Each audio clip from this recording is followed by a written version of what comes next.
ఒక రోజు అన్వితను చూసేందుకు కుటుంబంతో కలసి విజయవాడకు వెళ్తాడు. పెళ్లి చూపుల సమయంలో అన్విత మిగతా అమ్మాయిల మాదిరిగా తలవంచి కూర్చోలేదు. ఆమె ప్రశ్నించింది, నన్ను ఎంతవరకు నిజంగా తెలుసుకోగలవు అని నమ్ముతున్నావు? విహాన్ నవ్వుతూ చెప్పాడు, నిన్ను పూర్తిగా తెలుసుకోవడం పెళ్లికి ముందు కంటే పెళ్లి తర్వాతే నేర్చుకుంటానేమో. ఆ మాటలో నిజం కనిపించి అన్విత చిరునవ్వుతో ఓకే అంటుంది. పెళ్లి తర్వాత జీవితం. వాళ్ళిద్దరూ కొత్తగా ఒక అపార్ట్మెంట్లో జీవనం మొదలుపెడతారు. తొలి రోజులల్లో అంతగా మాట్లాడుకోరు. ఒక్కో రోజు ఓ చిన్న సంభాషణ. ఉదయం కాఫీ, సాయంత్రం టీవీ షో, వారం తర్వాత వాకింగ్. ఇలా రోజూ అతి నెమ్మదిగా ఒకరి గురించి ఒకరు అర్థం చేసుకుంటారు. అన్విత చప్పగా కనిపించినా ఆమె డైరీలో భావోద్వేగాలు వ్రాసుకుంటుంది. విహాన్ పొద్దున్న తనకు లంచ్ బాక్స్ ఇచ్చి ఒక చిన్న నోట్ పెడతాడు. ఇవాళ నీ నవ్వు చాలా బాగా ఉంది. విహాన్, అన్విత పెళ్లై 6 నెలలు పూర్తయ్యాయి. ఇద్దరి మధ్య ఇప్పుడు మంచి బంధం ఏర్పడింది. నెమ్మదిగా ప్రేమ చిగురిస్తుంది.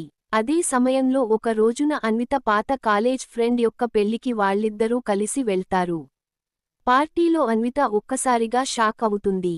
ఆయనే ఆమె పూర్వ ప్రేమ రాహుల్.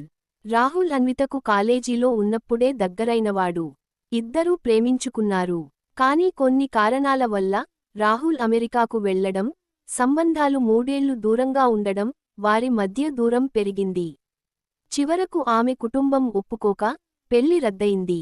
అన్విత గుండె కోలుకోలేకపోయినా మళ్లీ జీవితం కొనసాగించాల్సి వచ్చింది.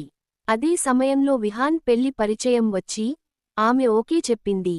రాహుల్ ఆమెను చూస్తూనే ఉంటుంది. ఆ పార్టీ తర్వాత ఆమెకు మెసేజ్ చేస్తాడు, నీ కళ్లలో ఇప్పటికీ అదే తాపత్రయం ఉంది అనిపిస్తోంది.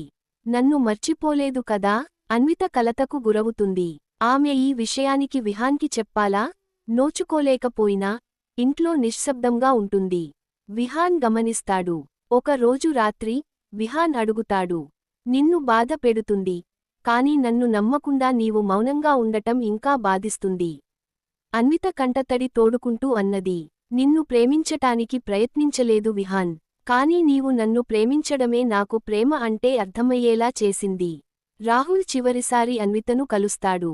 ఆమె స్పష్టంగా చెబుతుంది, నీ ప్రేమ నాకు తెలిసింది, కాని విహాన్ నాకు నమ్మకంగా ఉండటం నేర్పాడు. ఇది ఇప్పుడు ప్రేమ కాదు, ఇది నా ఎంపిక.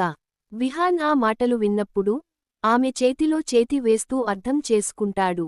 ప్రేమ ముందుగా